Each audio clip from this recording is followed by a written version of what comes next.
think I said this before. Well, I said this around the halftime from the hammock. I felt like the game was in hand. It looked a lot closer than what it actually was, but never did I feel like the Ravens were going to actually give the game away.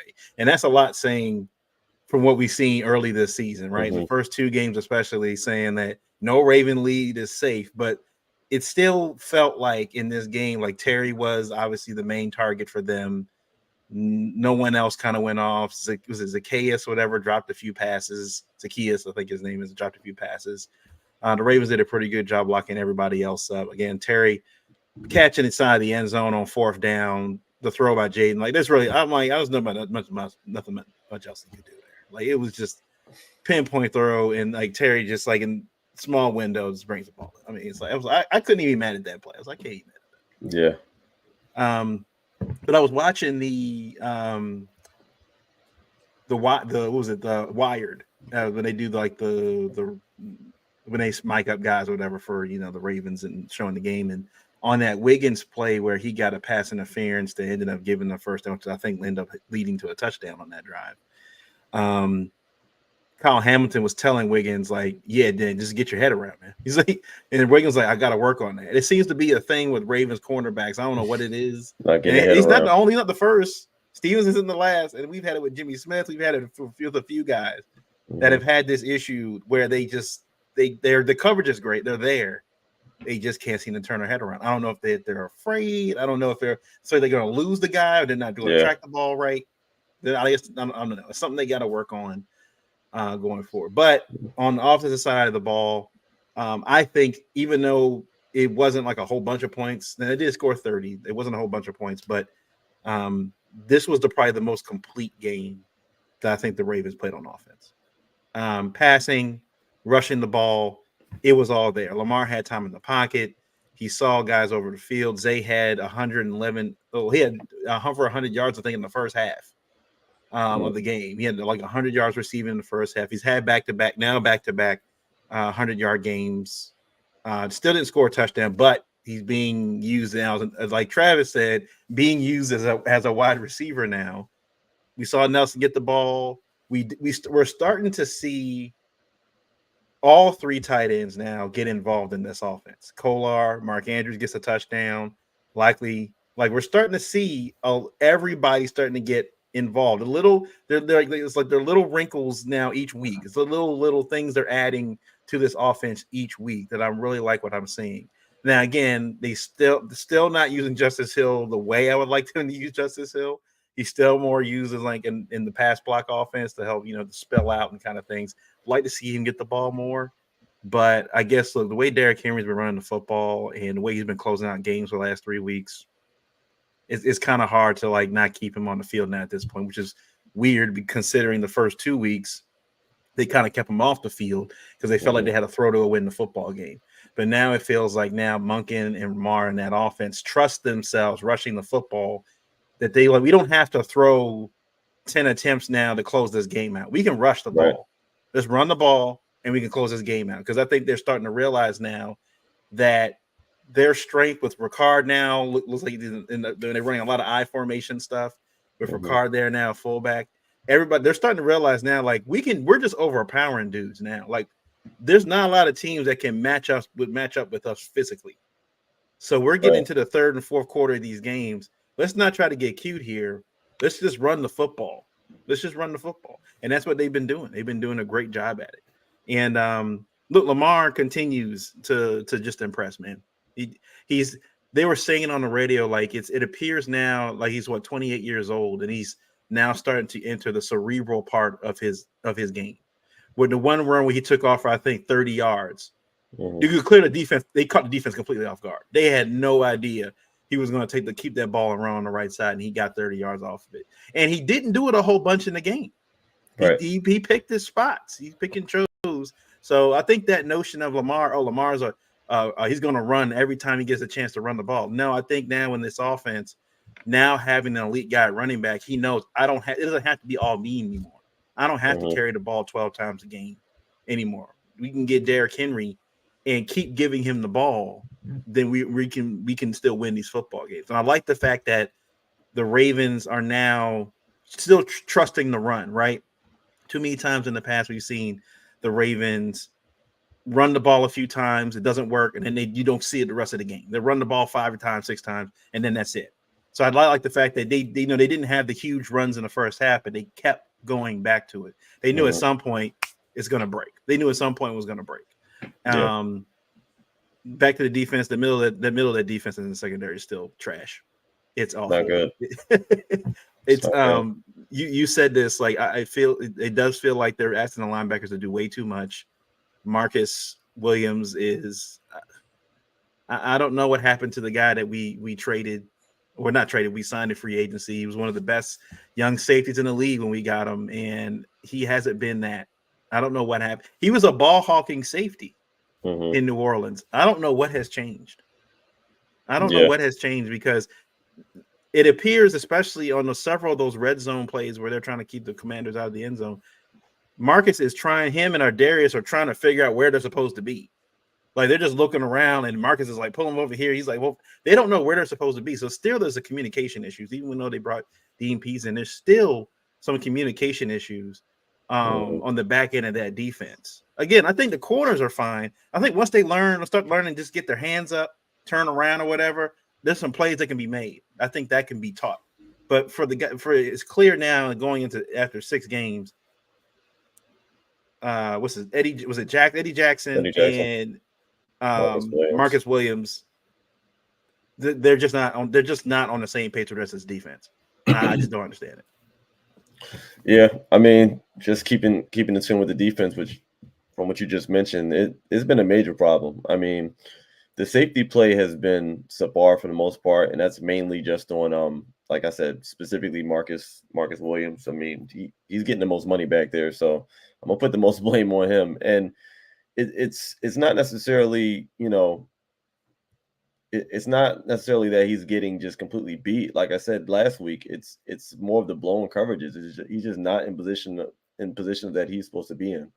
The Terry McLaurin touchdown in the back of the end zone, where it just seems like, once again, a communication breakdown. And that was something that I brought up last week that has been alarming to me for a few weeks now, consecutively, that they're just not making those appropriate adjustments. We brought in Dean Pease, and he was there for that game in the booth with the defensive coaches. And, it's but so much you can do from the booth when you need to make those on-field adjustments and communication issues, because it's not like they're talking directly to the players on the sideline.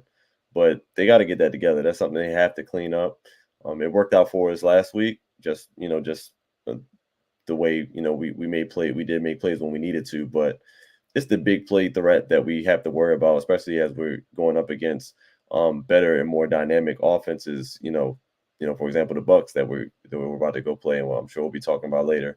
So there's something that got to get cleaned up. Not sure why it's happening frequently, but it's not good. And the secondary, like I said, the secondary played pretty solid for the most part. Like you said, is just making a play when you're in position. It doesn't seem like the cornerbacks specifically have been out of position. It seems like it's just a matter of technique and reading the receiver's eyes and knowing when the ball's about to be in the area and making a play with the perfect timing. I mean, it's not something that can be done perfectly every single time, but like I said, they were in position. There were a couple of plays with Stevens where he was right there, but Jaden Daniels, he is as good as advertised. I mean, we've gone up against him this time and seen him up close, and I don't feel any differently about our takes on Jaden Daniels. I mean, he showed us that he's ready for this league. He's super experienced, and that's just what it's going to be. What are you doing? Wife looking for a hat. Yeah, so Jaden, he's as good as advertised. He's going to put it in the right, spots on the field, and he looked good. But our corners, we got to do better. They got to get their heads around quicker, and not draw those flags either, because that's been another issue as well. But as far as the linebackers, I like what we're doing on the ground. As far as stopping the run game, Brian Robinson was out for that game, so with him being in there, I'm not sure honestly what that game is going to look like, because I mean, we did hold them, pretty much in check for the run game, but there were a couple of chunk runs that we saw. throughout the game, and he kind of just had to go away from the run just based on how the game was going. Mm-hmm. So I'm not sure how that would have looked like with Brian Robinson in, but it didn't look good when it came to the pass coverage with the linebackers either. But that's kind of been a constant theme as well. So we got to see what's going on with that middle of the field. Like you said, you already broke that down. Not going to go into it further. Switching over to the offense. Very, very, very complete game for the offense. Lamar looked excellent out there. I'm still a little bit pissed off with Mark Andrews for causing that interception on that first drive. That drive looked like it was that drive was a game. Yeah, that was a perfect game. Could have had, another touchdown pass on it, that drive, but it slipped through his hands. He ended up making up for that play with a huge touchdown catch, back shoulder type thing in the middle of the end zone later in the game. But yeah, offense clicking on all cylinders, man. The defenses that have to play Lamar, you just got to feel bad for them because they have to literally, like, it's always been the case. Like, you have to worry about the run, you got to worry about the pass, but it's like tenfold at this point. I mean, the way that our running game is clicking, with Derrick Henry had 100 and something, 30 something yards or something like that. It's 132, yeah. 132. Like, is getting kind of crazy now. Like, what do you do in his offense? And I do kind of like how Todd Monken is calling the offense. I mean, you mentioned earlier, like, you want to see them use like Justice Hill a little bit differently and things like that. But from what I'm seeing, it's literally a week to week thing. I mean, I think they're just banking on, okay, Justice Hill had a big game last week. They're gonna probably expect them to have a big game this week, and they're like, but we're doing this and we're doing that. And they're just keeping the defense on their toes. You don't know who's gonna be the breakout player. We got all three tight ends balling at the same time. We got our wide receivers clicking on all cylinders. Zay Flowers 130 something yards in the first half alone. Yeah, like he was balling. That's easily his biggest game, and he literally did nothing in the second half. Not because he couldn't, because we literally did not need him to. Just the way the flow of the game was going, and that's something that we're gonna have to. He's arrived. Like, we're paying attention now week to week. He's getting 100 yards. That's his second consecutive game with over 100 yards, and it's going to be a matter of time to when the touchdowns start rolling in. So offensively, it looks good. Bateman has stepped up humongously. He's had a huge game. I don't know what it is on TV when I see him catch the ball. It's like he has a Rubik's cube in his hand, but it's like, yo, just catch the ball clean and go. Right, he still catches it, but he catches it. Yeah. But he's been coming up big in these games, big key moments, big third down plays. He's making the catches. He's getting yak yards. And then Nelson Aguilar every now and then, when we need a third down, if the ball's in the right spot, he's going to make a play for us as well. So this offense just has completely stepped up. The offensive line has completely stepped up. They've looked formidable. It looked like they are capable of taking us on a run and being solid in the playoffs and things like that. So, like what I see from pass protection, Lamar's looked clean for the most part, outside of the one drop back he had, where I think that sack was more so his fault. He stepped up into the pocket super duper late. He kind of read it wrong. I mean, they got to block it a little bit better, but he could have stepped up a little bit earlier in the pocket to avoid that sack. But outside of that, man, they kept him clean. And our play action game is crazy. Like, it's been every week now. The impact that Derrick Henry has made just by being on the field is like, it's so crazy. Like, they just have to respect it so much more. And that play action is opening up the field for everyone. But yeah, solid game, complete game. Like you said, Pat, very, very, very balanced offense, but high powered at the same time. Balanced, high powered offense. It's I don't know how you draw it up anymore. I mean, and a great coaching job as well. So our coaches have also been doing a lot better in the last few weeks. So yeah, like Corey said, pick your poison offense. Pick your poison. But like this year, we really mean it. It's like, but for real though. what I also like that I've been seeing too is that, especially in that game against the Commanders, the Ravens receivers were open, like they were legit open in space. And I know if it's they're running different routes or whatever the combinations are, but we saw the last few years too many times the Ravens are running next to each other. they had defenders like literally all over them, and it was just trying to get 50-50 balls like all the time. But it felt like, especially in that game, everybody when they caught the ball, they were open. Like I wish on that one play, I think when Bateman caught the middle of the field and he ran towards the side, I wish he just kept running because he stopped and tried to come back inside. Like, man, just keep going, getting outside. You could have hit that edge, you could hit that corner, and it was. So, but again, getting him more involved in, I mean, you can think about it. If you start thinking, if you're getting 100 yards from Zay and 75 to 80 yards from Bateman on a weekly basis, not counting what you're getting from likely Kolar, Andrews, I mean, the list goes on, right? Like that's what you see in those Pat Mahomes offenses, right? Where he's throwing to like 10 different people kind of offenses. Like he's literally, you don't know what they're going to do. It reminds me of the Patriots back during their run. They would literally have a guy go off one week and then the next week be somebody totally different. That's like our offense is literally you can't that. key on it. And like Corey said, it's funny. Like Corey said, Lamar's on pace for 4,000 yards and 1,100 rushing yards, and Henry's on pace for 1,700 rushing yards and 26 touchdowns. He said it could be like when Marshall Faulk and Kurt Warner won Offensive Player of the Year and MVP. Yeah. So it very, very real possibility. I think everybody thought, including I think all of us thought when Derrick Henry got here, we didn't know which Derrick Henry we were going to get. We didn't was it more of the Titans O-line situation, or is the team was just kind of down and out, or is Derrick Henry on the other side? Is he kind of dwindling? What we've seen the last couple of weeks, man, like he's there. And the scary part I think about this too is that Keaton Mitchell's not back yet. Can you imagine what this offense gonna look like once you put Keaton Mitchell in this offense too? If you thought it was fireworks now, I mean, man, can you only imagine like the defense would literally never get a break. I mean, Derrick Henry comes off the field, Justice Hill comes off, Keaton Mitchell comes off. Like, there's no break for the defense. Break.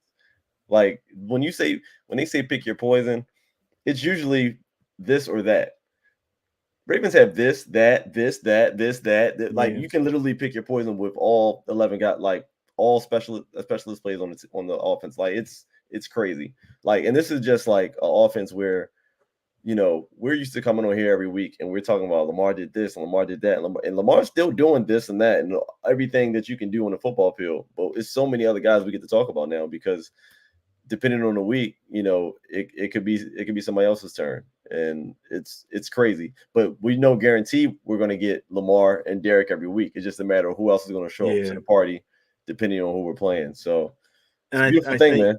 I think adding Derrick Henry helped when we've talked about for the last couple of years about Lamar having to put on his Superman cape every few weeks, and now he's literally got Robin, like it's like Batman and Robin, like he's got like somebody else with him now that he can like I'll go do this and you can go do that. So it's like if Lamar is doing this, and you can count on Derrick Henry, he's going to get you a 30 or 40 yarder at some point in this game. He's going to break the game open, and it felt like, especially in that Commanders game when Derrick Henry broke that run, they said it's one of those spirit killer plays where you think you have a chance. Maybe if we stop him here and he breaks that run, and then the defense like, okay, like we're done. Like we're not gonna win this football game.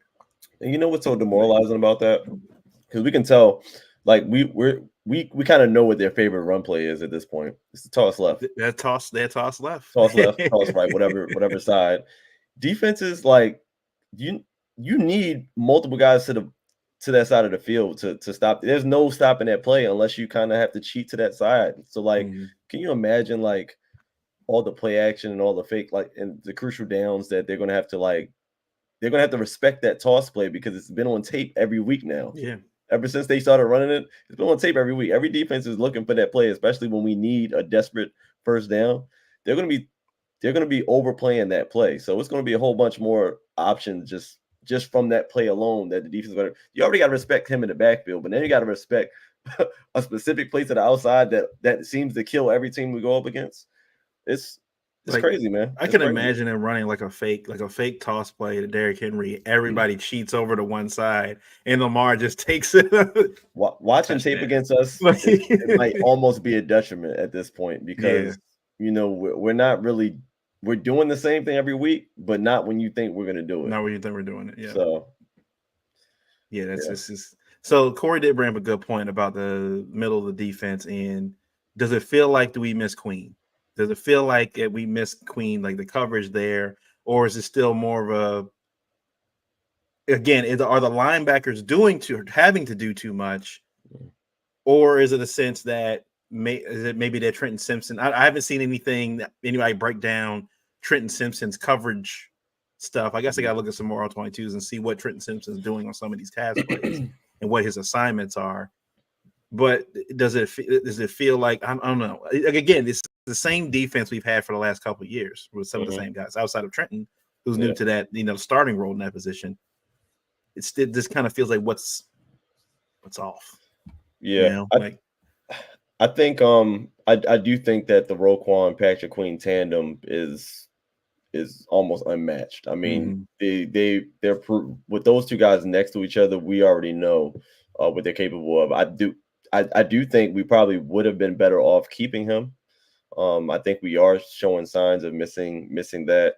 I do think Trenton Simpson is, capable, but I think maybe the coverages have not been helping him out. I mean, we've seen a lot of mismatches in these coverages. We've seen a lot of one-man coverage with linebackers and positions that they should not be manned up with. So some of it, I think, is going to fall on Zio. But I mean, it's a solid point, because even when Queen was in coverage, we've seen Queen get beat multiple times, but he's usually right there when they get beat. It's never used like a wide open thing where it's just his man is just there by himself. So I think it's a combination of some of the coverages that we're calling, expecting too much from the linebackers in coverage in the first place, and but it's kind of a trade-off, because a lot of those coverages allow guys like Kyle Hamilton and other guys to get loose and make plays as well. So I think it's a combination of things, and I think mainly though is just a new coach and just getting familiar with the new guy playing that role. So it is what it is. I don't think it should be this big of an issue at the week that we're in. Like, I think at some point they do have to figure this out, or they're gonna have to call another coverage that's going to be a little bit easier to play that middle of the field. But they got to figure it out. That's a good thing the offense is doing what it's doing. It gives the defense some time to kind of figure this out, right? Again, I think they have the talent. They got the players to do it. A lot of times, just putting guys in the right spots. Listen, just listen. All you got to do is put on that Bengals tape. I mean, it was happening all game. That's a perfect. If you want to look at what went wrong, that's the perfect game to look at. Put on that Bengals tape. You'll see it over and over and over again. So I mean, I don't know. It didn't happen as much in the Washington game, but we saw it happen multiple times. Luckily, they had a few bad drops that kind of bailed us out. But that's something we definitely need to see fixed, because that's something that Baker Mayfield loves to do. He loves to attack the middle of the field. So. All right, let's move on. Week 6 around the NFL. So, I mean, obviously a big week. Last definitely 48 hours. Devontae Adams moves to New York, to the Jets, and then Amari Cooper goes to the Bills. So they did get, Josh Allen did get some help with Amari Cooper. They've been talking about what was the, I guess, more impactful move for, whether the Jets or the Bills. I kind of like the Bills move with Amari Cooper. Be honest with you, just because of they don't really like, they're still a good football team. Like, no one's really they realize like they still need some help on offense, but not to the point where like, they're not gonna make the playoffs. But they shored up, I think, adding a veteran wide receiver presence there in Buffalo. He's gonna catch the football. Amari Cooper doesn't really talk a lot. He's just kind of go out here and get his 12 catches or whatever.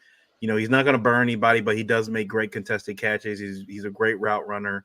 It'll help, Keon Coleman not be kind of focused on it. Help Khalil Shakir a lot as well. They still have an excellent running game. On the Jet side with Devontae Adams, I think it's good for fantasy owners. I think it's definitely good for fantasy owners. If you got Aaron or you're going to have Devontae, I think he's going to catch some touchdowns for sure. I don't like this for Garrett Wilson, though. It just feels like even with Garrett Wilson there right now, he's been throwing more to Allen Lazard and other guys. Like, his stats right now, Garrett Wilson, He's on track to have one of his worst seasons in with the Jets. The last 2 years, he's had over 1,000. He's had 1,000 yards each season with different quarterbacks, Zach Wilson and other quarterbacks. And he's on track now to have under 1,000 yards this year. Mm-hmm. And Aaron, right now, the way he appears, it feels like he's only throwing the guys that he's comfortable with. I don't know if Aaron's going to try to do the work to even build a rapport with Garrett Wilson. I think if he's open, if he's like wide open, sure, then he'll throw him the football. But I don't know if he's going to really focus on getting him the ball. If Devontae's one-on-one, he's throwing to Devontae every single time. And Garrett could have the same situation where he's one-on-one, but he's not going to be utilized. So I don't know. I just feel like with the Jets situation, it felt like the Jets were like, we're trying to grab at anything now at this point so we don't slip and fall into the abyss. While the Bills are like, let's just kind of add another weapon to our arsenal, right? We already do some things very well. While the Jets just kind of feel like Aaron's like, it's all on me now, so I gotta get everybody around me. I get all the stones. You gotta get all the stones in the glove now. All the Infinity Stones. All the Infinity Stones to get this thing going. So what did you think about the moves? Yeah, I think for the I think I do like the or I would say the most impact, at least right now, I think is Amari Cooper going to the Bills. I just think they're definitely in desperate need of a weapon at that position. The fact that they were able to get that win in New York without James Cook as one of their major weapons right now as well, that was a pretty big win for them. And then their season is salvageable. I think Amari Cooper does make them immediately better. It's definitely a good move for Amari Cooper. I mean, he is escaping the dumpster fire over there in Cleveland with Deshaun Watson, who's been playing some of the worst football I've seen a quarterback play in a long time.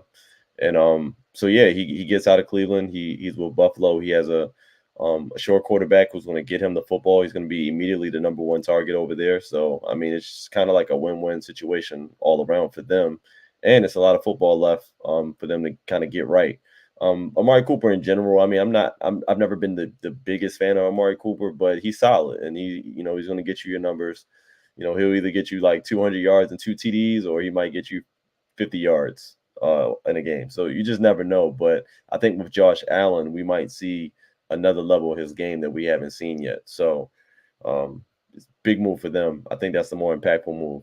As far as Devontae Adams going to the Jets, I mean, I don't think none of us are super surprised. I thought that, honestly, I did expect him not to make an emotional decision, but he ended up making an emotional decision, and he went with his guy, Aaron Rodgers. And, I just don't have, necessarily, I don't have the faith that Aaron Rodgers is going to last. And if he does last, I don't really have much faith that he's going to getting remain. hit a lot. He's getting hit a lot. Yeah, he's getting hit a lot every week at this point. He, at some point he's crawling back to his feet. It just doesn't look good. Devontae Adams, he's an aging receiver as well. So it's like, but he had options. I mean, I feel like he kind of had his pick of the litter. I mean, he does demand, a lot of bread. He's going to do some money. So, I guess maybe he didn't have his pick of the litter, but I don't know. I don't know how much this helps them at this point. Their defense just lost to Josh Allen, who pretty much, we walked all over them. They didn't have any weapons. James Cook didn't play. Yeah. So like, yeah, and even with adding Devontae Adams, I don't know how much of a, I don't know how much firepower you're going to add, as soon as you need to add it, because you guys need wins at this point to do anything with the season. And Rodgers being in his last year of his deal, it's like it's just too shaky of a situation. It's such a major move, but the position, the situation is just too shaky for me to really believe in it. Garrett Wilson, I mean, it does suck for him because, I mean, he's coming off one of his best games with Rodgers so far. I mean, he had over 100 yards receiving. Mm-hmm. Alan Lazard had over 100 yards in his game that he just lost. So, I mean, Aaron Rodgers threw for almost 300 yards. He threw the ball pretty well in that game. Mike Williams, who, we'll get to, because I feel like he personally owes me bread. I think he personally owes me money. I needed him to have 2 catches. No stats. He could have been 2 catches for minus 3 yards apiece. He couldn't do that. And the first catch was just a pitch and catch, and he dropped it. And then the second one was the one where the guy he slipped and fell, and the guy got the interception, ripped it right out of his hands, and he pretended to have a concussion. Yeah. So anyway, neither here nor there. I didn't want to get off topic, but I'm getting emotional myself because he pissed me off that night. Parlays, man. Yeah, I still want a big one, but okay, that one pissed me off.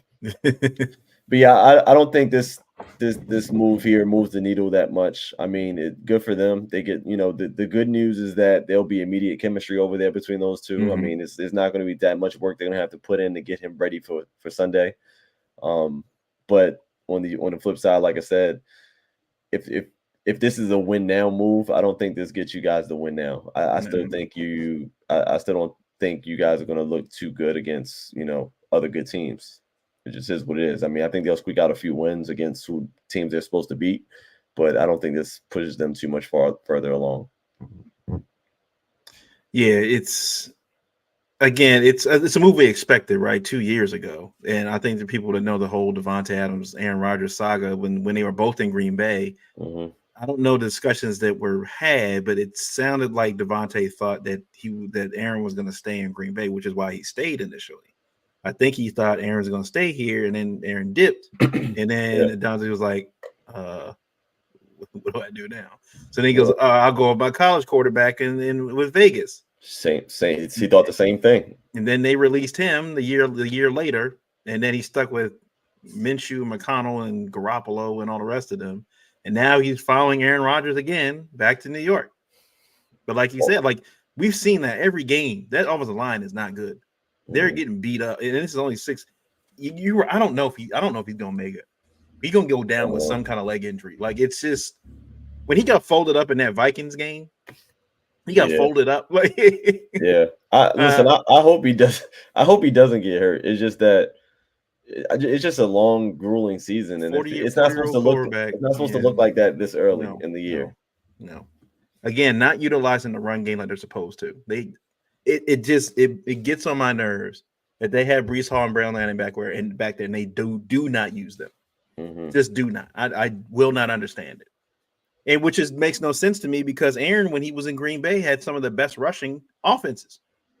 Eddie Lacy and Aaron Jones, like he's had some really good, solid running backs in Green Bay. I would think he would be more of a proponent of getting Breece Hall and Braylon Allen involved in this offense. But, Corey does make a good point, though. I mean, another side of it, they didn't have to do too much to get him. So they gave up gave up a conditional picks, man. Conditional third, and they didn't even have to get rid of a player or nothing like that. So I mean, on that strength, it's like if you're just going to hand him over, cool. I mean, he still got to work out something with a contract at some point. I get it. But as far as just to get him in the building, I'm not mad at it. Yeah. Man, they got him there. The Raiders, look, Banks Crosby already pushed one of his coaches. You saw against the Steelers game. Yeah. He pushed one of his coaches, and he's ready to get out of there now too. But speaking of the Steelers, so we saw that Russell was getting first team reps.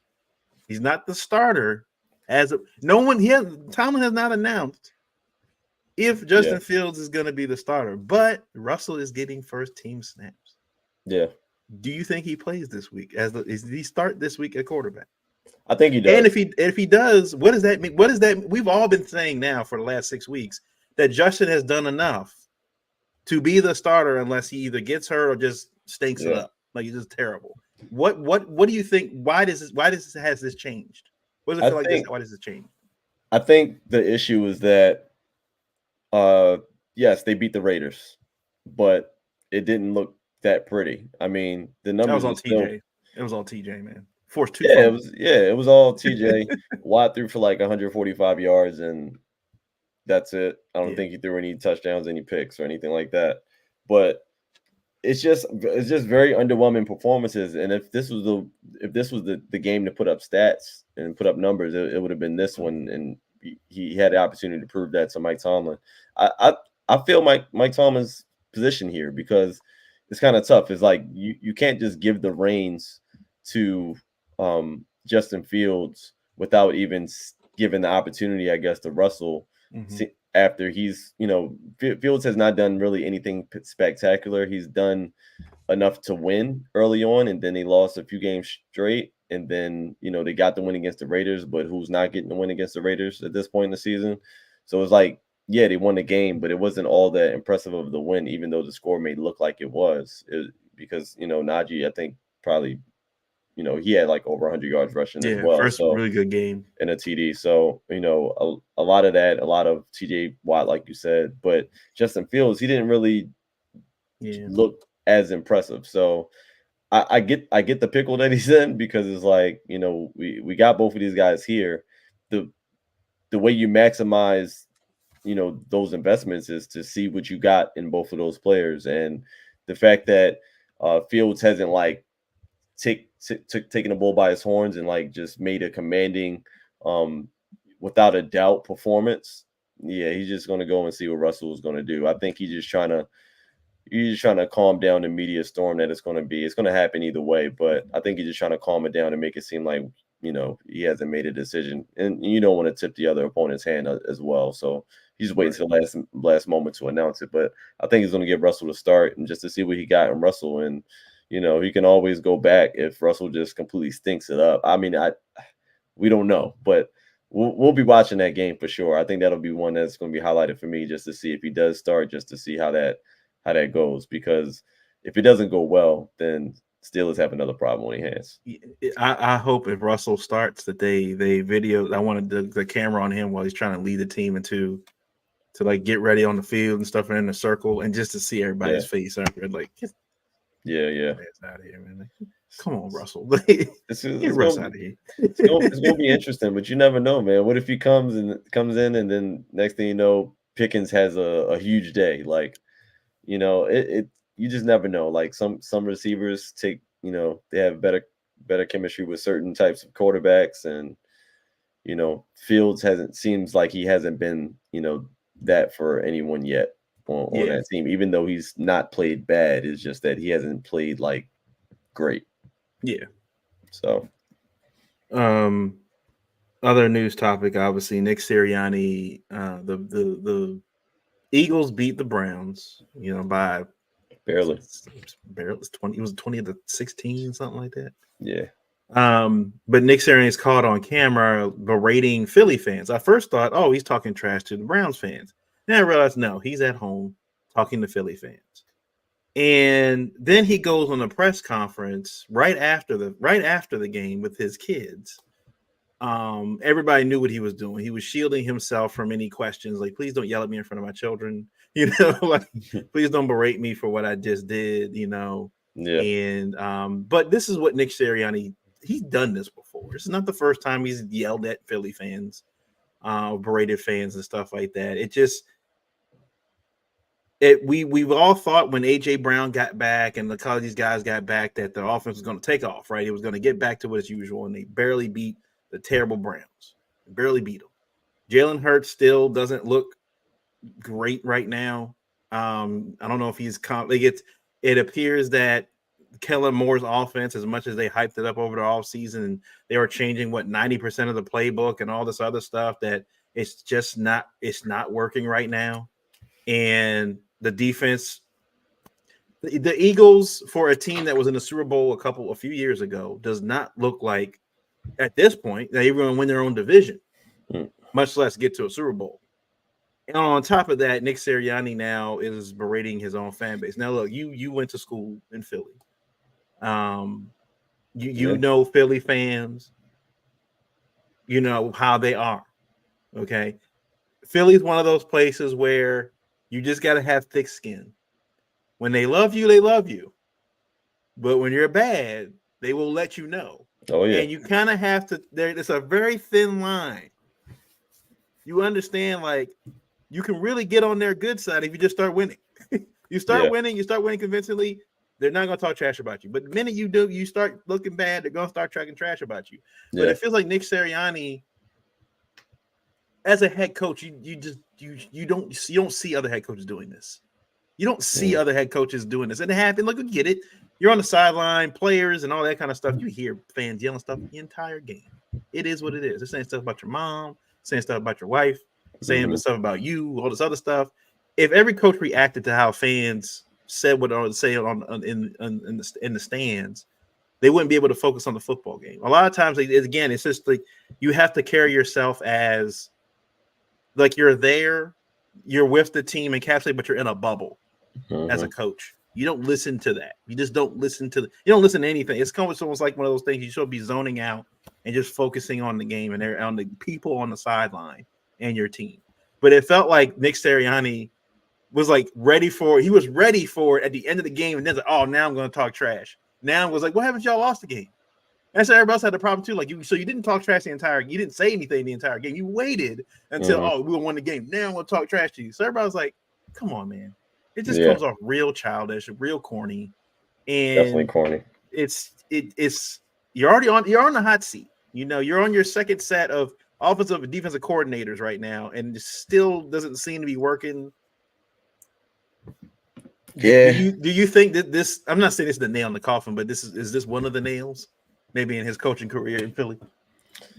Yeah, I think this is starting to help. I think it is starting to help push that train forward. I mean, his only way out at this point is winning games and winning a lot of games. And, you know, the fact that they barely beat Cleveland. I mean, the problem is, yeah, he was yelling at the fans, but like you guys barely beat the Browns. It's not even like y'all won by like a large margin. It's not like y'all went out and beat the brakes off them like y'all were supposed to. Like, I don't know. The Philly fans. They're upset because obviously the even Jalen Hurts hasn't played to his to his standard that we're used to seeing him play. It seems like almost appears like he's regressed, but he had a solid game for the most part. He got his weapons back in this game. He got AJ Brown back. He got Deontay Smith back. Not Deontay Smith. Devontae Smith. Back in his game, and I think he had almost 260. Hurts had like 264 and 2 TDs.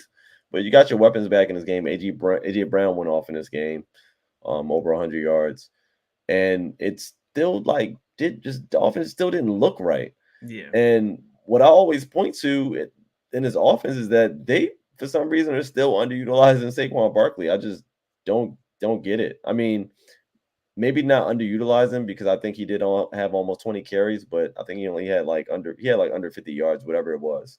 And that's not going to cut it. I mean, that part of the game has to get, they have to figure that run game out. I mean, Saquon Barkley should be your primary, option at this point. The fact that he started off the year and he was almost basically an MVP candidate to where you're just underutilizing him, or he's not being designing plays to get him out in space, designing runs to make him successful is just, that's a lot of the reason why they're frustrated.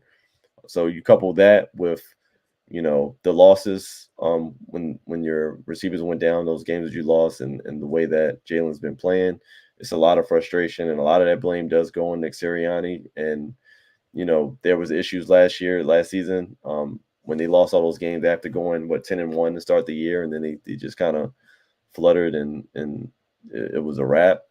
And then there was issues with the relationship between Sirianni and Jalen Hurts. I think that still remains. I don't think anything was resolved from then, and a lot of that probably just resurfaced when he started losing again this season. So it's a lot of issues going on over there that they got to figure out.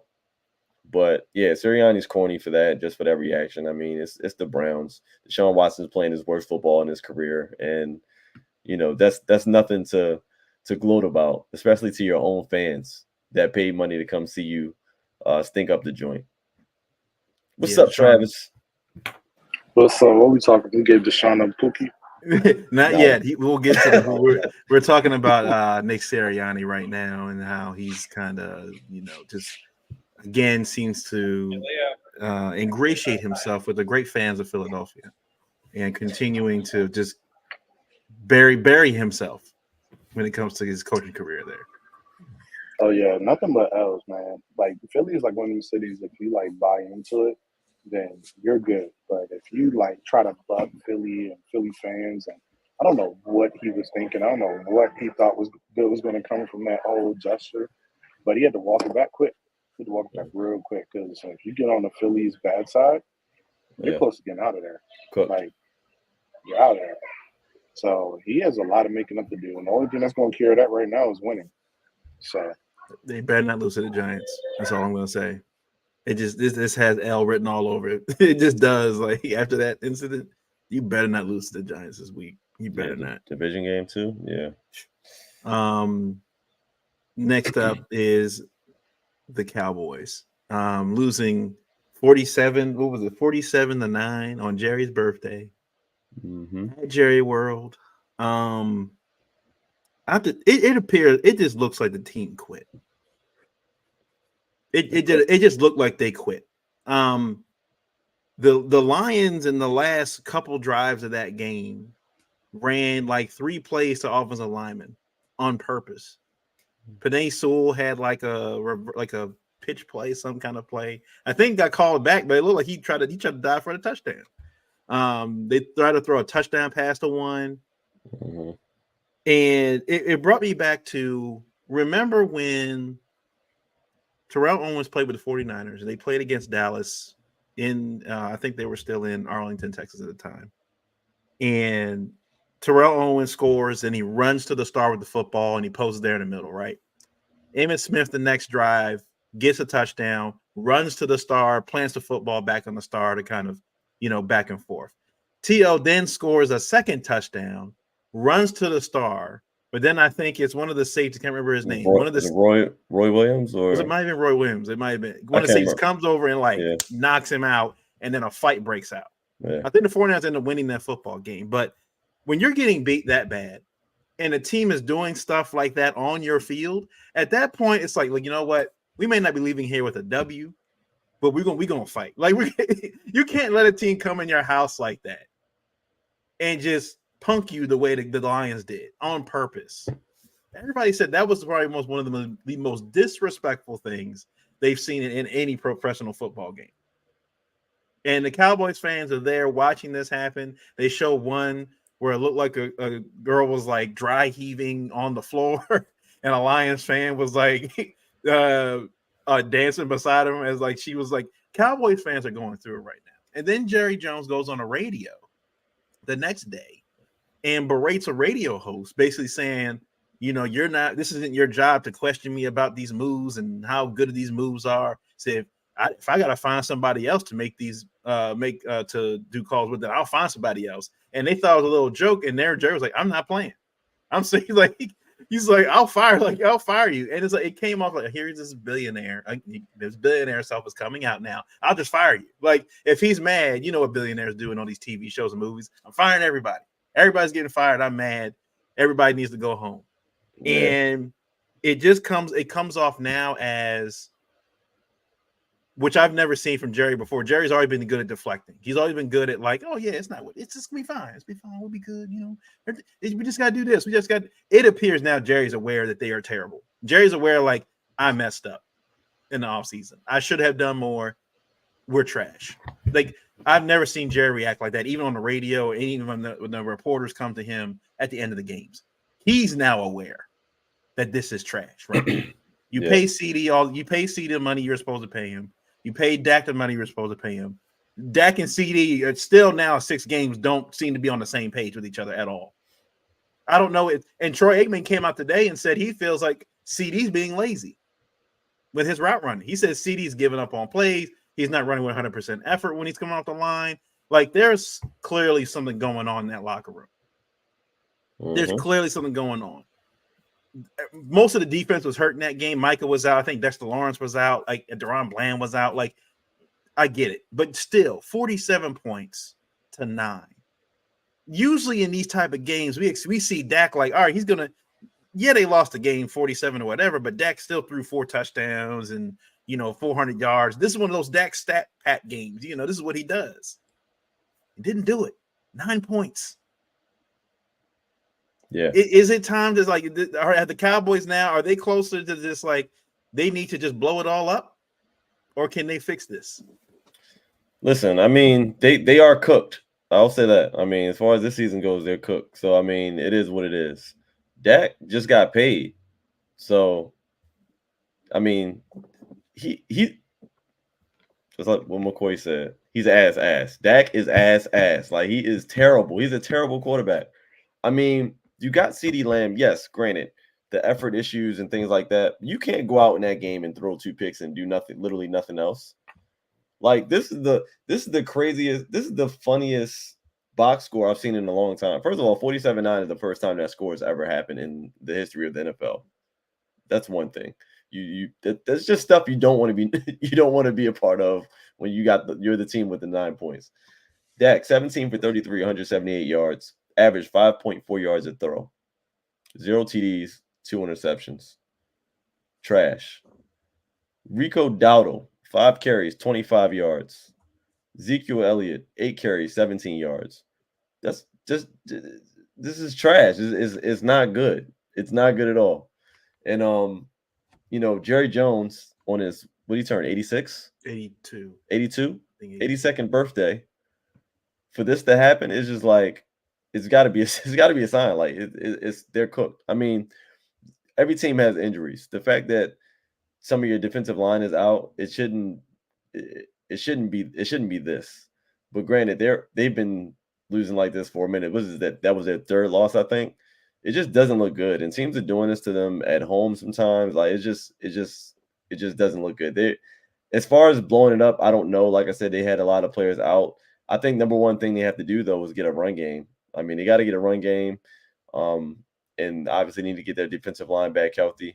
Their secondary is not looking good at all. They're looking bad. Trayvon Diggs is, I don't know who that guy is anymore. He's nowhere near the highlight reel that he used to be. It's just overall, it's as long as Jerry Jones is at the helm of that, unfortunately, I just don't think there's going to be a quick fix for this. I mean, it is what it is. Dak got his money. He's there for a minute unless somebody is willing to trade for him. And then at that case, yes, you have to blow the whole thing up. But yeah, it's not looking good for Dallas. Dak is ass, and it just is what it is, man. I really don't know what to do to help those boys. Hey man, what I said last week, he a grad assistant, bro. Like, there's no scenario where I see this working out for the Cowboys. They got to blow it up. They got to blow it up completely. I mean, when you have a 350-pound offensive guard tackle lining up out wide, being your number 1 receiver, you know what I mean? You throwing fade routes, back shoulder throws, ladders, reverses, running the read option with the center. Like, there's just no coming back from that at all. So, yeah, man, it's rough. It's rough in Dallas. And I think the thing is, though, they have no culture, no leadership. Who's the leader of the Dallas Cowboys? Good question. Yeah. Jerry Jones. It's Jerry Jones. It's always been Jerry. It's always been Jerry. And if the leader is your owner, you're never going to win. Yeah. CD's not playing up to standards. He's giving up on the team because he's not a leader. And if you don't have a leader that can reel in a guy like that, you're not going to get the best out of him. So, I mean, the Cowboys, I see, like, nothing but a downward spiral. They're going to have to do a fire sale, man, just like the Browns, man. Fire sale, get everybody out of there, start over. And I think changes have to start from the top down, and that begins with replacing Jerry Jones as general manager. He's going to have to give it up. No, it's. I think this is also a detriment. The detriment to Jerry Jones is how loyal he is to all his draft picks, regardless of what round they drafted him in. He likes to keep those guys around. I'm pretty sure he's been told numerous times, "Hey, you need to just give up on this guy. Like, it's just not going to work. We need to get rid of him so we can go and get somebody else." He's like, "Nah, it'll be fine. It'll be fine." Watches why Rico Dowdle or whatever his name is there. Why he brought Ezekiel Elliott back, like, instead of getting Derrick Henry in the building, who lives in Texas. Yeah. He said he wanted to play for Dallas. He was right there. You could have driven to his house and got him to play for the Dallas Cowboys. Brought the helmet there and everything. Didn't do it. One of his biggest detriments is because he is the GM and he's so involved in the draft process and making all the picks and stuff. He feels responsible for everything the Cowboys do. Everything. The one of the beautiful things about being an owner in any professional sport is that you hire people to do those jobs, to be vice president of operations, to be head of player personnel. You have people that have experience in the league to do these things, and you just sit back in your skybox and eat your popcorn, and you got all of the buffets and everything else, and you can just chill and watch the game like every other fan. Problem with Jerry is he's so involved with everything that he feels directly responsible for everything. So now he's just like looking at Dak and looking at CD and looking at what he's built there and what they squandered. And look, for the last decade, I think, not counting this one, but I mean, not counting last few years, but they've had one of the best offensive line units in probably NFL history. Now, you look back at that line that they had from like 2017, 2016 up to 2022, 2023. They had like all pros on that line. And they did not do anything with it. They didn't get to the Super Bowl, didn't win the championship. Now those guys are either retired, moving on to other teams, or they're aging out now.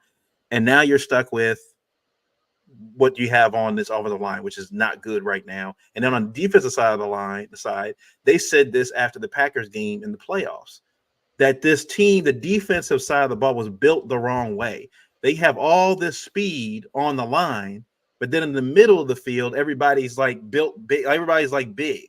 They're like, so they're just getting manhandled at the line of scrimmage. And then when the receivers and tight ends get to the middle of the field, the linebackers and everybody else can't keep up with them. They can't. They get open all the time. So they say they're built wrong. They have good players, but you built it the wrong way.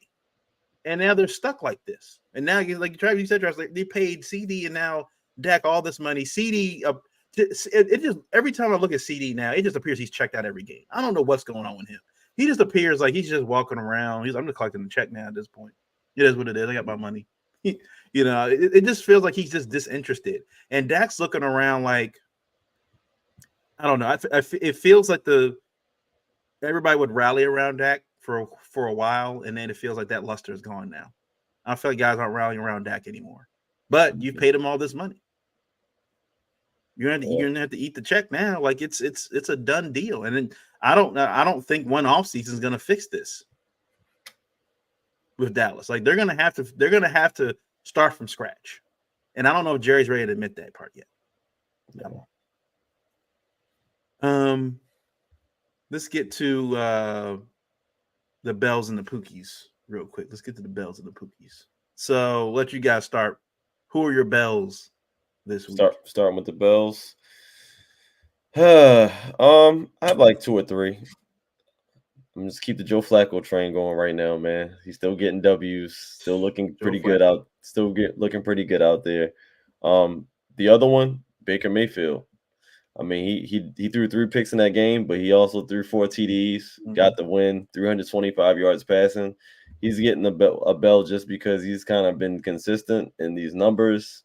He's putting up crazy numbers this season, and he's getting wins as well. So, solid win for Baker. He's coming to town. Actually, we're going to Tampa to see him on Monday night, so that's going to be a good one.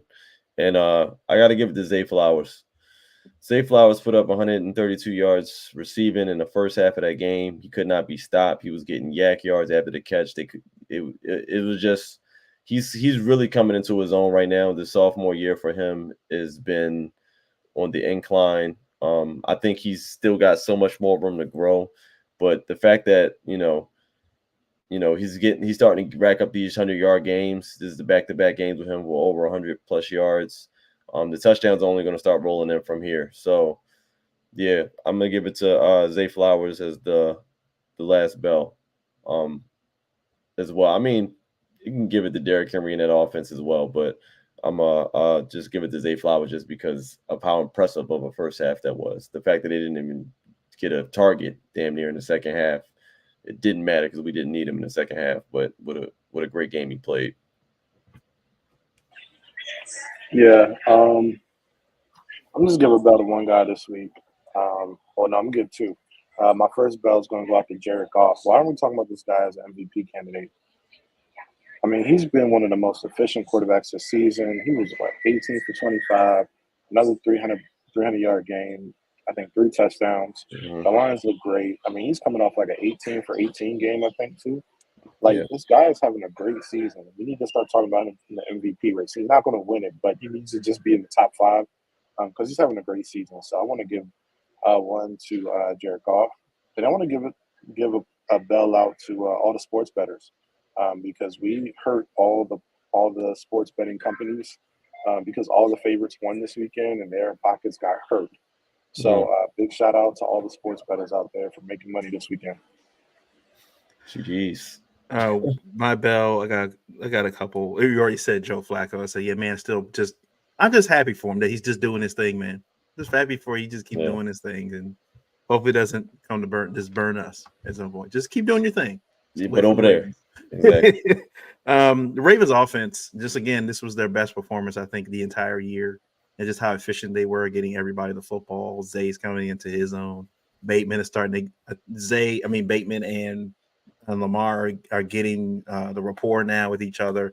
They got all the tight ends involved, and they can still only get better at this point. They can still, like, the line can still get better as far as their skill level. We still have some players, like say Keaton Mitchell, that are waiting in the wings once he gets ready to get part of this offense, and still, deploying like Justice Hill and some other things. So there's still a lot more growth for this offense, and just like the way they played. And Caleb Williams, 4 touchdowns. I know it was against the Jaguars, but they did what you're supposed to do against bad teams, right? You were supposed to do 4 touchdowns. He's got a lot more comfortable in this offense. Great game from him. I think he threw 3 touchdowns last week too. I think he threw some he's getting better. Now we'll see how they play against better teams, but he's still a rookie. But definitely great performance from him. Pookies, who you guys got? Pookies. Well, we just talked about one of them. The whole Cowboys organization, starting with Jerry Jones down to Dak. That running game, the defense, the whole team. We don't have to go into it. We just talked about them. But Cowboys get the number 1. Jerry Jones' birthday, the fact that it happened on his birthday, that's kind of like Pookie squared. Mike Williams, just because he lost me $691, I still ended up winning $450 from another parlay, but I could have had $691 if you would have caught 2 passes. He had 3 targets. One went right into his stomach and just dropped it, and then the other one, he slipped and fell. He got mossed for interception and pretended to get a concussion afterwards because he was butthurt. So he's going to get a Pookie as well. And Deshaun Watson, Corey already said it. You might as well pencil him in as a permanent Pookie for the rest of the season. But we hold people accountable here live from the hammock, and we got to actually say it out loud. Deshaun Watson, he's more ass than Dak Prescott. All right, just so I don't sound like I'm copying Trey, I'm going to say Deshaun of Watson, just so it can sound a little bit different, but I want to give it to him. It's self-explanatory. The second one I want to give to is Daniel Jones. Sitting through a full Daniel Jones game is one of the most frustrating things you can ever do. Like, the quarterback play from him is like awful, like missing throws, easy throws, bad decision making. Like, it was, oh my goodness, that was some of the worst quarterbacking I've ever seen. He's a grad assistant, man. Get him out of here. I hope the Giants draft a quarterback in the draft this year, because that was one of the worst experiences. It's almost as worse as all these people walking in my background right now. But look at Daniel Jones. All right, I'm going to give the Pookie, since you guys already, I'd say Nick Sirianni's one, just how he's acting right now. Barely beating the Browns is not like a stamp of approval you need to be giving yourself. And the Jaguars, they're trash. It's a shame too. They have, Travis Etienne over there, and I think he's an excellent running back, and he's just this is what happens when team players go to teams that don't know what the hell they're doing, and they get wasted. There's a lot of talent goes to these organizations, and they just waste them. And like you said, my other Pookie has definitely just go to Deshaun Watson. I didn't know, like Corey said, he's 0 for 26 on third downs this year. 0 for 26. He has not converted a third down this season. And the talk has been going around about Deshaun Watson. Like, should they bench him? At this point, they owe him like still was it $80 or $90 million, 100, something like that. Something he's left on his contract, and the cap hit for next season, if they were to let him go, would be over $100 million. Like, they wouldn't be able to do anything. Like, they wouldn't be able to field a team with that kind of cap hit. So they can't do anything. And then my thing too is that if benching Deshaun Watson is probably the worst thing you could do, the last thing you want is that man with his alone with his hands. That's the last thing you want is Deshaun Watson alone with his hands. The man's a menace. You don't need him, and for the women of the greater Cleveland area, we don't need that man alone with himself. We don't need that. You don't need that. So the There's only safest one place way he to get could out of be, that contract. the safest place he could be is in the stadium right now. It's the safest place for everybody is him just being on the field. All right, let's move on to Ravens Buccaneers. So the Ravens go to Tampa for a Monday Night Football game. Obviously, Tampa's recovering from hurricane stuff, but apparently the stadium was not impacted. It was fine. They're good to go. Nothing's changed. Of course, they protected the stadium. They protected their investment, right? They made sure the stadium was good. The Rays stadium, on the other hand, got the roof ripped off. They don't care about Tampa Bay Rays. For people that watch baseball, Tampa Bay does not care about baseball, which is very clear from the fact that the roof got ripped off the stadium. But the Tampa Bay Buccaneers stadium is fine. It's fine. It's good to go. Injury report right now. Mike Evans, who left, he did leave the game last week from with a hamstring, so he did not practice today. Obviously, this is the first day of practice because the game is on Monday night, so they don't practice on Wednesday like they usually do for a Sunday game. So, but he did not practice today because he's got a hamstring, so it's something to watch just to make sure to keep an eye on. They do have an extensive list of guys that are dealing with stuff right now, but I anticipate that.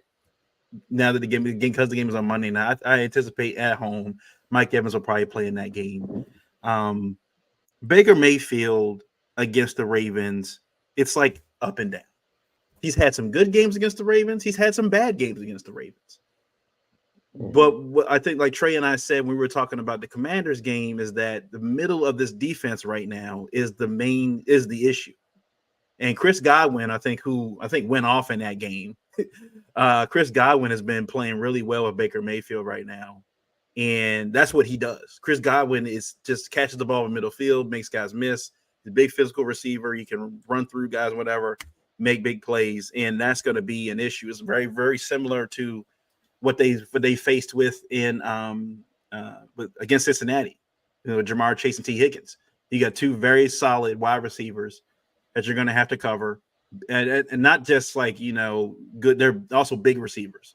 Nate Wiggins is kind of small. Stevens may be on a little bit of the bigger side, but they don't. And Marlon Humphrey typically struggles against physical receivers. He struggles against speedy and physical. He just struggles against receivers. Period. It's just he struggles. It just yeah.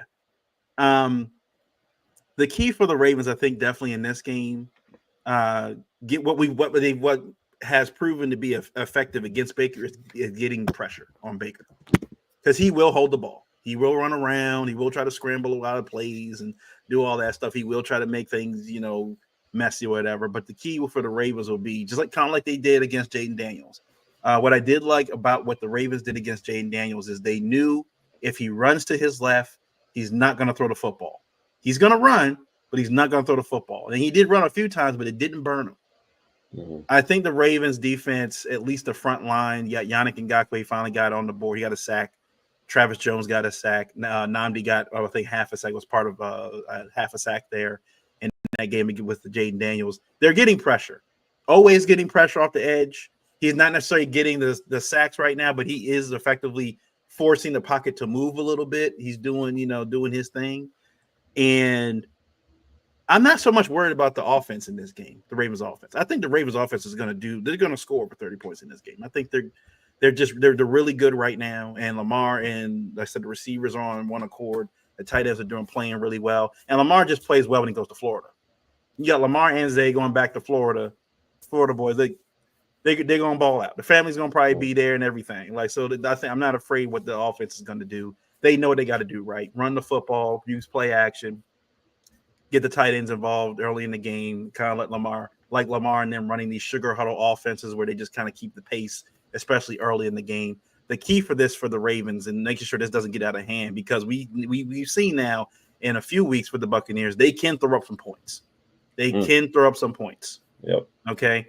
And so again, this all and all that said, it also depends on what Baker we get. Baker.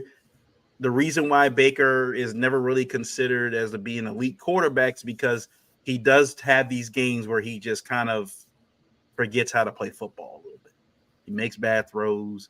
He gets pressured a lot and makes mistakes and things like that. He can fumble the football, but when he's on, Baker Mayfield looks like one of the best quarterbacks in the NFL.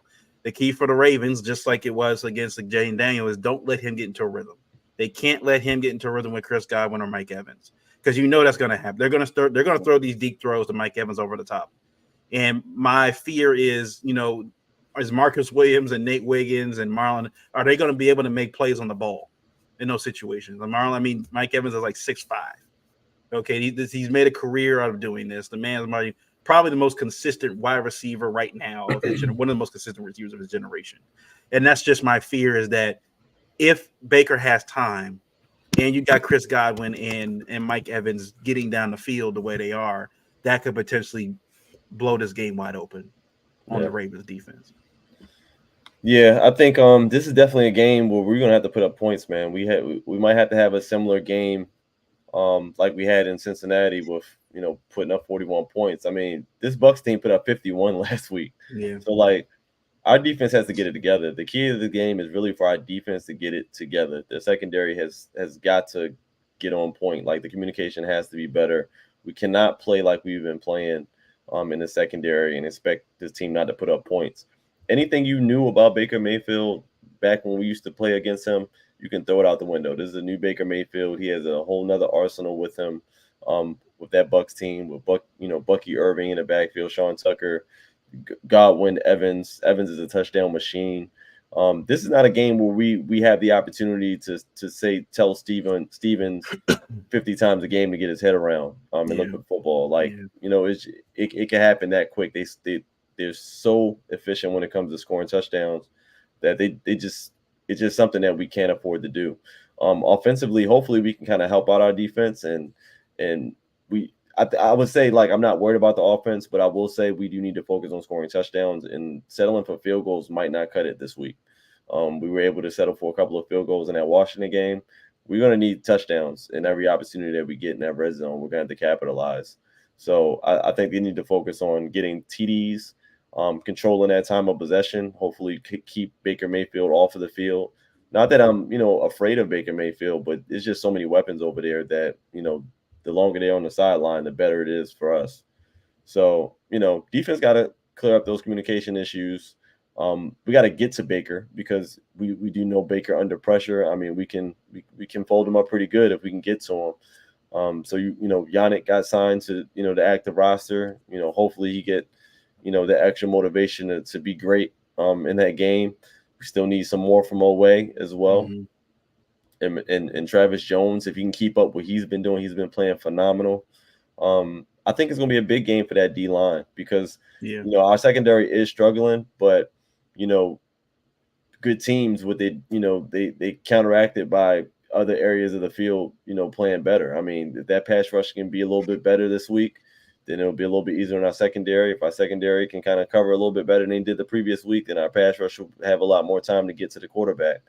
But we got to play a complete team football game down here in Tampa. I think we are very capable of it because this is a high-power offense. This is probably the best offense that we've faced outside of the Bengals offense to this point. But, not to be slept on. A lot of yards, a lot of points. That's what they're known for. We can make another statement by winning this game. Yeah, and also look like other birds do during this time of year. Ravens do fly south well. Ravens fans especially like going to Florida games in Tampa and Miami. So I do expect with things going on right now in Tampa, and I think the Tampa fans having their funds kind of more tied into building their lives back up. With the destruction they had from the hurricane, that they're going to be probably I don't know if the stadium's going to be packed, so to speak, with like I say, with recovery efforts going on still down there. But the Ravens, I think Ravens fans again do travel well to Florida, so I expect to see a lot of Ravens fans down there in Tampa Bay. Again, Lamar and Zay, being from Florida, they usually ball out when they do go to Florida. They play very well. Derek's from Florida too. Derrick Henry. So. Derrick Henry. Oh yeah, Derrick Henry's from Florida. There you go. So I mean, warm weather. Now, like I said, I was looking at the stats. The Ravens are averaging right now giving up 275 yards passing right now in the NFL, which is one of the second worst in the NFL. Playing in away games, though, they're giving up around 330 pass yards a game. And Baker averages about 37, 38 throws, 38 attempts a game. Mm-hmm. So this could easily be a game, and I'm not sure. I think Rachaad White is still coming back from an injury. They're running back. They have Irving. Is it Bruce Irving? I can't remember. Bucky Irving. He had a really good game last week. So, yeah, 81. He had a pretty good game last week. So, but I still think they're going to rely mostly on his passing game.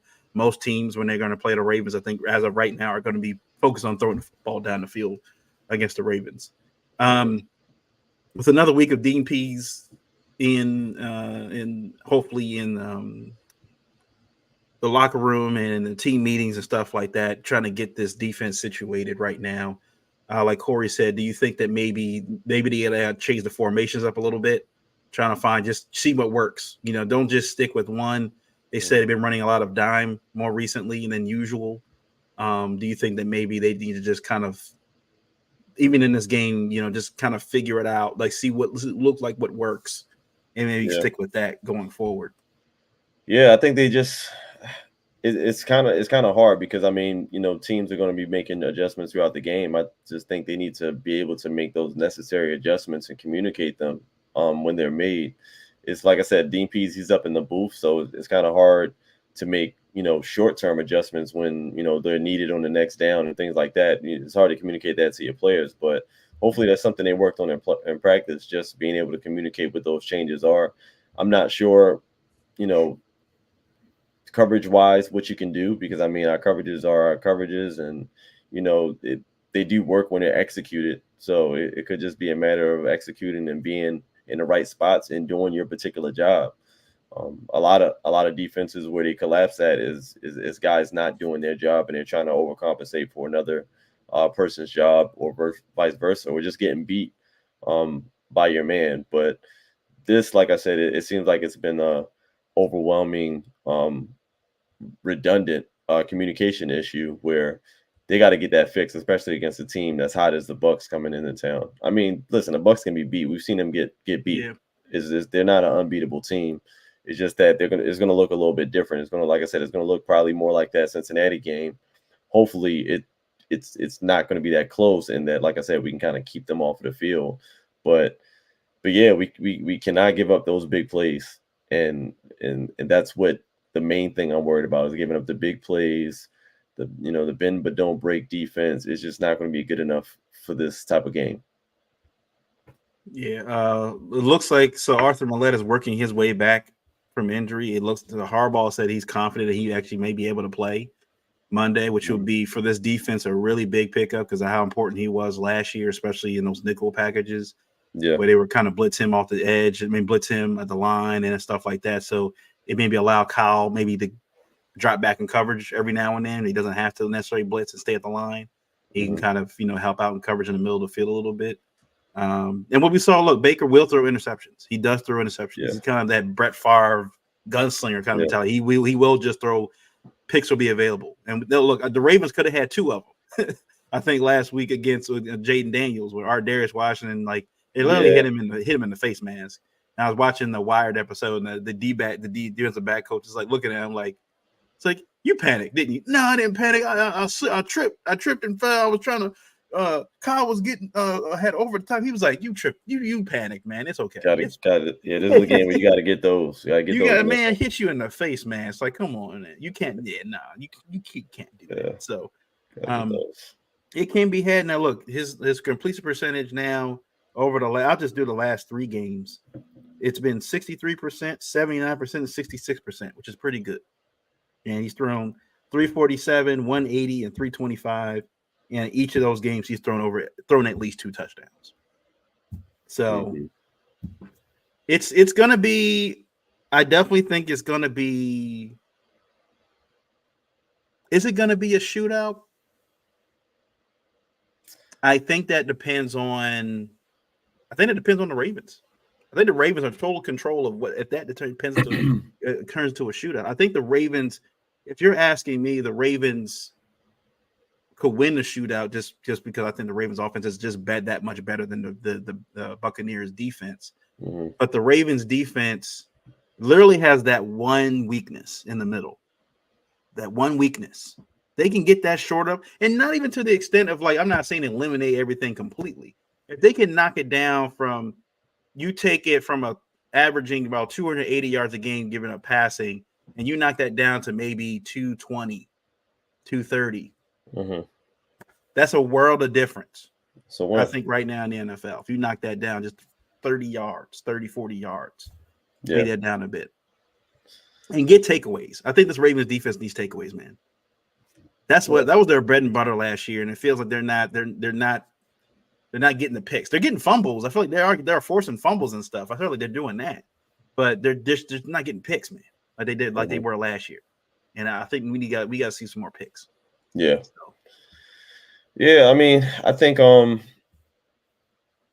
think in this game, the Bucs defense specifically, they don't scare me as well as much. I mean, as much just because I'm looking at the stats from the Saints game. Spencer Rattler put up 243 yards on him and a touchdown pass. He had a couple picks as well, but yeah, Spencer Rattler went out there and threw up 243. So, I mean, their defense can be exposed. I mean, it looks like they did really, really good against the run, though. So that doesn't really intimidate me much either because everybody don't have Derrick Henry. I mean, they have Alvin Kamara, which is a really, really good quarterback. But when you got, like I said, the threat of Derrick Henry plus Lamar and just having to respect all assets of the offense, it's not going to be the same. So the defense can be had. We just got to take advantage of all of the opportunities that they give us. Pretty much, I think we're going to be pretty fine in this game. I think it will be kind of a back and forth game, but like I said, I'm hoping that our run game can kind of dominate this game, and just pretty much get us out of there with a quick win. I mean, if we can just kind of control the line of scrimmage throughout the entire game, I think that's the type of game we want this week, seeing as though that offense can put up some points on us. But I don't know if it's going to be back and forth. I think it will be high scoring. I'm just hoping that it'll be a bigger gap in between. Yeah, thank you. I think that's a great point. And the best thing the Ravens can do for their defense is keep their offense off the field. Just eat up clock, run the ball, wear them down, and just, you still score, but be methodical. And when they get the ball, that complimentary football where, maybe you're forcing Tampa Bay to do some things they're not normally used to doing, and they're panicking, and Baker has to throw an errant throw somewhere and get a chance at some turnover. So hopefully they do that. All right, what's the picks? What you got? For the score, man, I think it will be high scoring. I just think it's probably going to be like a 10-point difference. I think we're going to win the game, go down there in Florida, win the game. I do think we put up 40 points. You know what? I'm going to give them a couple extra points. I'll say 40-32. I think it will be probably a one-score game, but probably by, a touchdown and an extra 2-point conversion. But yeah, I don't got us scoring under 40 points in this game because I think it's actually necessary to beat them. So I think we're going to score 40. What did I say? 40 or 42? 42. 42. Yeah, I'll give them 42. 42-32. Okay. 10-point game. I had it at 35-20 Ravens. Yeah, I think the defense, they know they got to get better. They know. Especially Roquan and them. I know, like, even Roquan, I think even the press conferences and stuff, even after the Commanders games, he can tell he's not happy, with how things are happening in the middle of the field, because again, that's his domain. Right. The middle of the field, middle linebacker, that's his domain. And I know he doesn't like the fact that they're just, that's the weakness of the team. So I think that you got another week with Dean Pease there, and you're getting Arthur Millette back hopefully for the game. Working on some things, hopefully working on different formations or just placing guys in different spots, finding out what works and things. I think I think they shore it up this week. I think they start shoring it. It has to get better, right? I think they shore it up this week. Yeah. And again, I don't think it's perfect, but I think they make enough plays in the middle of the field that end up, being the turning factor in this game. So I think it's 35-20 Ravens in this game. So. Okay. All right. That's it from us, everybody. So hopefully everybody has a good weekend. Obviously the game's not till Monday, so we got to wait a whole extra day for this to get done. So it's going to be like a long weekend, real long weekend till the Ravens play in the Monday night. So hopefully we can wake up Tuesday morning for work and not be, I don't know, I hate these primetime games. I love watching the Ravens in primetime. It's a gift and a curse. I love the fact we're on primetime. At the same time, like, I got to work. Yeah, so emotional late at night. Tuesday morning, like, come on. Yeah. So, and then depending on what happens in the game, I'm too amped up to even go to sleep for an hour. Like, yep. So, all right. Well, that's it from us. We'll catch you guys next week. So, peace. Peace.